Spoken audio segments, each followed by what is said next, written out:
Bruno Marchal, mental coach à Montpellier, c'est aujourd'hui mercredi. Et mercredi, c'est la sortie des formations, le jour de la sortie des formations. Alors, quelle est la formation aujourd'hui qui sort? C'est la formation sur la sexualisation. Comment sexualiser une conversation hein, quand vous êtes avec un conjoint en crise, quand on est après les différentes phases qui sont on arrête les interdits, après on badine, après on a de l'humour, après on a la sexualisation. La formation vous permet d'être complémentaire au badinage et à l'humour. Vous avez la formation badinage, la formation à l'humour, maintenant vous avez la sexualisation qui va vous permettre au moment des retrouvailles de bien fonctionner. Et je vous offre dans cette formation aussi, bien évidemment, les premiers, ce qui va se passer dans les premiers rapports et mois, rapports sexuels, pour que vous puissiez vous projeter dedans, comment vous allez vous sentir, comment votre conjoint en crise va se sentir, eh bien je vous l'explique par avance dans cette formation.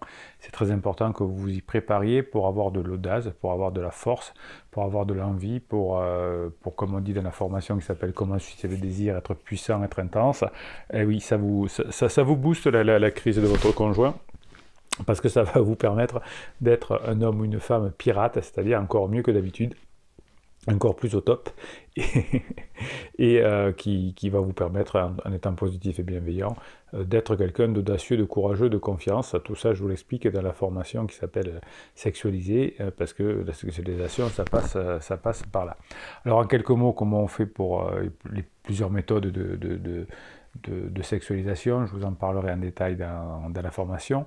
Le premier, c'est le compliment direct, hein, c'est quelque chose qui marche bien. C'est une technique de sexualisation qui est souvent utilisée par notamment les dragueurs. Elle va consister à complimenter la personne de manière directe par un compliment qui répandra évidemment le fait que vous trouvez la personne chargée d'énergie sexuelle, on va le dire comme ça, donc très attirante.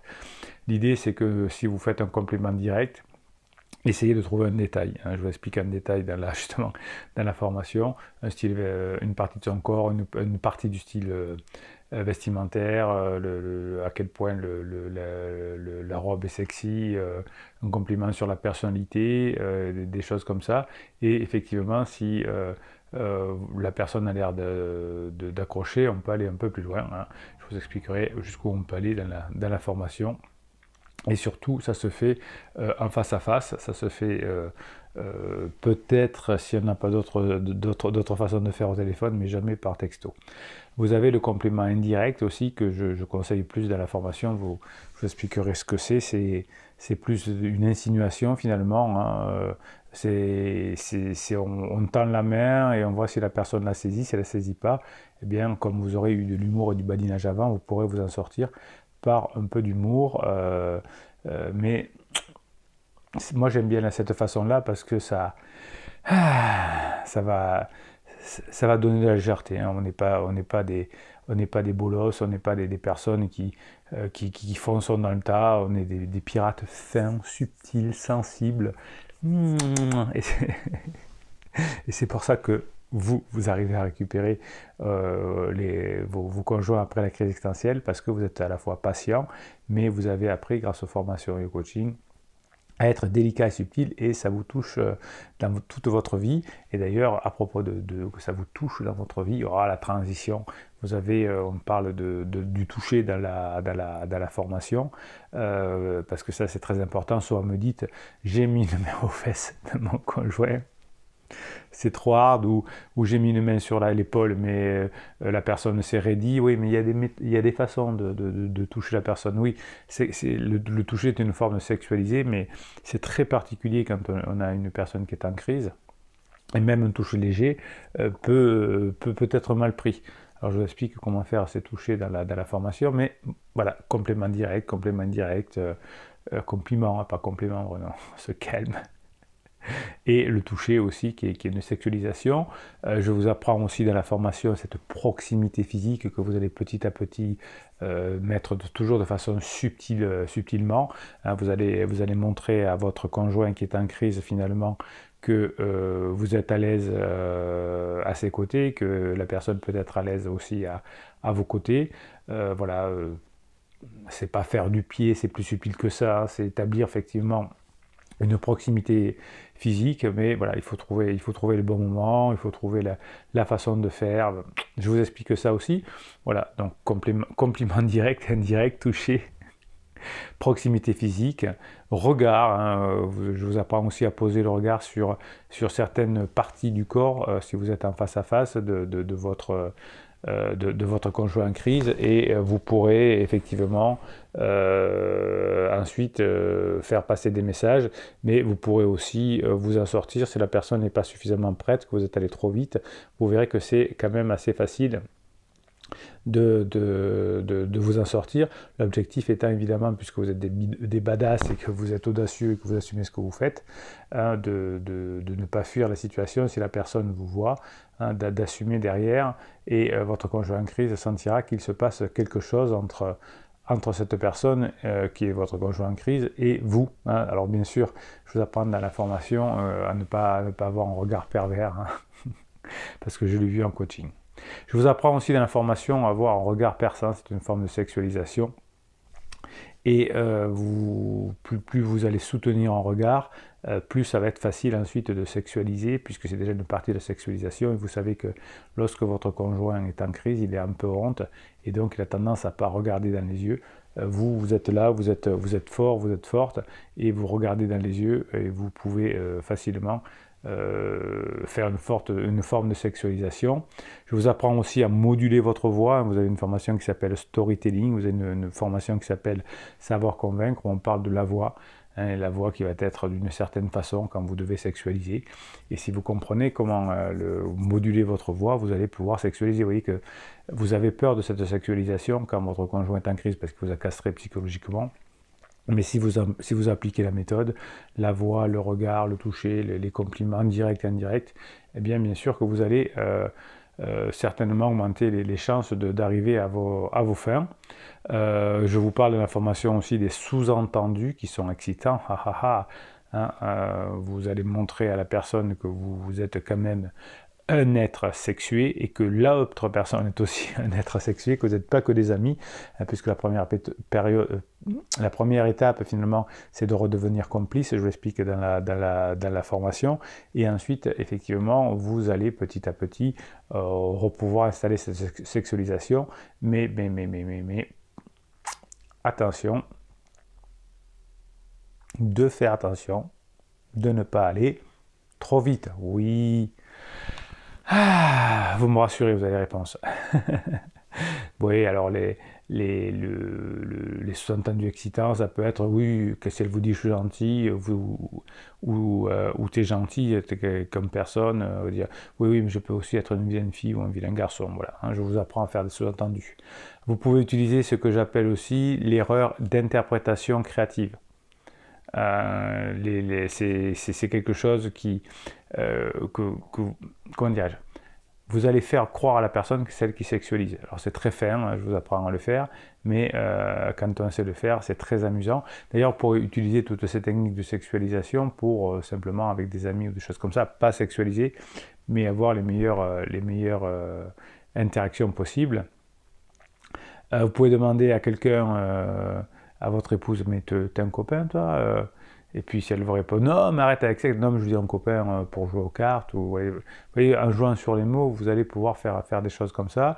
Je vous apprendrai dans la formation, je vous apprends aussi à dire des histoires sexuelles, évidemment, hein, puisque comme vous racontez, je vous parlais il y a quelques secondes de la sexualisation et de la formation storytelling, eh bien oui, hein, faire visualiser des scènes, permettre de se mettre dans la peau de protagonistes, faire imaginer des sensations, je vous apprends à le faire dans la formation, eh bien c'est quelque chose qui est intéressant. Si vous allez un peu plus loin, si la personne accroche, hein, dans la sexualisation, vous pourrez aller à des questions à caractère sexuel, hein, ou voir des jeux même d'ailleurs, hein, sur Acte ou Vérité ou des choses comme ça. Mais j'ai des explications à vous donner de l'autre côté de la formation en détail. La formation dure plus de 2h30, donc on a le temps, là on a quelques minutes. La sexualisation, ça passera par un petit surnom connecté sexuel, parfois aussi. Ouais, pas mal, hein, je vous explique ça, c'est pas mal. Et voilà, le principe, c'est quand même d'y aller mollo, de regarder la façon dont on voit les choses, de ne pas trop en faire, sinon vous allez être lourd ou lourde, d'utiliser des techniques, bien sûr, avec parcimonie, et surtout, vous concentrer sur ce que vous ressentez. Je l'explique dans la formation. Si vous ressentez des choses positives par vos neurones miroirs, vous allez les transmettre à cette excitation, cette force, cette énergie. Vous allez pouvoir la transmettre à la personne. Voilà. Donc je vous attends dans la formation, évidemment, pour vous en parler. Je vous ai donné ici dans cette vidéo toute la semaine cette avant-garde, je vous ai motivé parce que de toute façon, il faudra que vous passiez par la sexualisation, sinon vous n'arriverez pas à avoir ce que vous souhaitez, c'est-à-dire retrouver un couple, puisqu'un couple est sexuel. Donc comme ça ne viendra probablement pas de votre conjoint, si c'est un homme, un peu plus, mais si c'est une femme, c'est très rare quand elle est en crise qu'elle vous provoque sexuellement. Donc il va falloir que vous fassiez le taf, messieurs, mesdames, les pirates que j'adore. Eh bien, grâce à la formation, vous pourrez le faire, bien évidemment. Voilà, vous avez compris les compliments directs et indirects, les touchés, les allusions, la proximité physique, les insinuations, les questions, le petit surnom, etc. Ça me met à la bouche tout ça.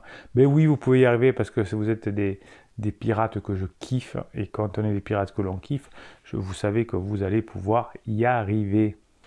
Alors évidemment, pour bien sexualiser, il va falloir quand même que vous ayez des traits d'extraverti.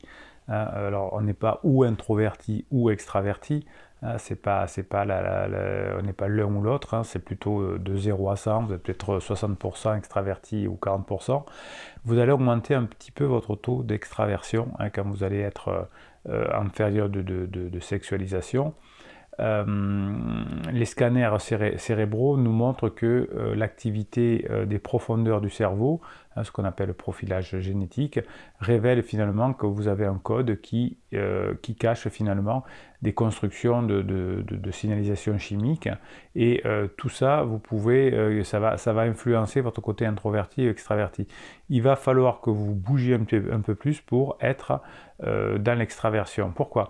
Parce que on sait que, pourquoi ? Parce que Bruno se calme, que depuis déjà les années 60, que les extravertis sont définis par un niveau d'excitation chroniquement plus faible.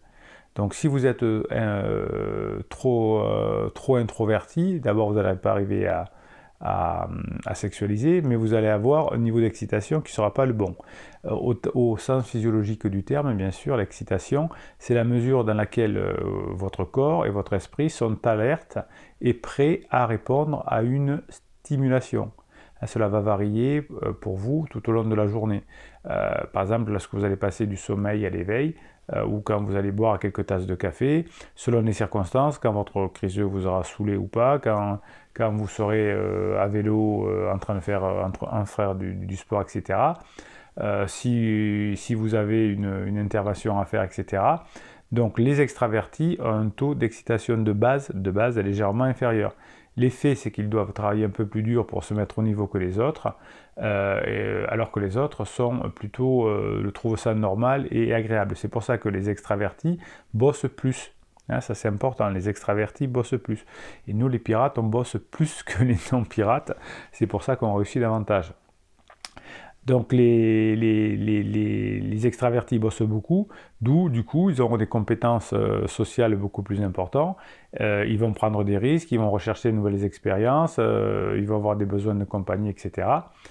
En revanche, les personnes très introverties vont se trouver surestimées et surstimulées par des choses que les autres pourraient trouver simplement agréables, excitantes ou engageantes. Donc ils n'ont pas besoin de rechercher des conversations trop fortes, trop exagérées, trop énergétiques. Les personnes introverties ont besoin de conversations calmes sur des sujets importants, des activités solitaires, des environnements imprévisibles, puisqu'ils sont souvent surexcités. Ils ont la surexcitation est là. Donc ça veut dire que il va falloir que vous trouviez pendant quelque temps des côtés extravertis, parce qu'il va falloir, pour récupérer votre conjoint en crise et avoir cette sexualisation, de pouvoir avoir des compétences sociales. Donc votre cerveau, il est plastique, il va pouvoir réagir au monde, il va pouvoir s'adapter. Peut-être que vous soyez introverti ou extraverti, vous allez apprécier le moment où vous allez faire rire la personne, où vous allez vous amuser avec elle. Alors, est-ce que c'est plus facile d'être extraverti, est-ce que c'est plus facile d'être introverti? C'est pareil, c'est qu'au moment de la sexualisation, eh bien, il faudra que vous soyez agréable et que vous ayez du courage. Hein, les introvertis ont le sentiment de ne pas réussir, de ne pas être appréciés dans des rôles de leader, on va dire, et alors que l'extraverti que vous allez être va au contraire se présenter comme confiante, sûre d'elle, un peu dominatrice, et donc elles sont adaptées à cette sexualisation. Donc il va falloir que pendant un certain temps, vous travaillez votre côté extraverti. Hein, c'est-à-dire que vous n'avez pas une surexcitation, donc vous devez travailler vos compétences sociales. Voilà, donc souvent on me dit en conseil, oui, en coaching, ouais, moi je suis pas trop extraverti, j'ai pas trop d'humour. Eh bien ça se bosse. Hein, dans le côté période en crise, si vous restez trop en dedans, ça ne fonctionnera pas. Il faut que vous soyez extraverti pendant le top de la personne et introverti pendant son down. Voilà, hein, pendant que vous êtes introverti, pendant qu'elle est en down, vous faites les formations, vous faites les coachings, etc. Vous écrivez aux pirates dans les commentaires sous ces vidéos. Voilà, voilà, vous occupez, vous travaillez sur vous et vous bossez. Voilà, donc mes amis les pirates, ma bande de pirates adorés, je vous kiffe. Alors vous avez les commentaires sous cette vidéo, vous avez les pouces en l'air pour faire connaître cette vidéo. Plus vous mettez de commentaires, plus ça fait connaître vos idées de pirates hein, que nous partageons. Qu'est-ce que j'ai encore à vous dire? Oui, il faut s'abonner à cette chaîne, la bande des pirates, sinon ça ne va pas le faire. Plus on est de pirates, plus on rit. Qu'est-ce qu'on va dire? Ben oui, voilà, il y a la formation, elle est sortie, ça y est, vous pouvez la prendre. Vous cliquez là sur le lien en descriptif de cette formation. Vous avez tout le catalogue de formation et vous prenez celle qui s'appelle Comment sexualiser, dont je vous ai parlé aujourd'hui.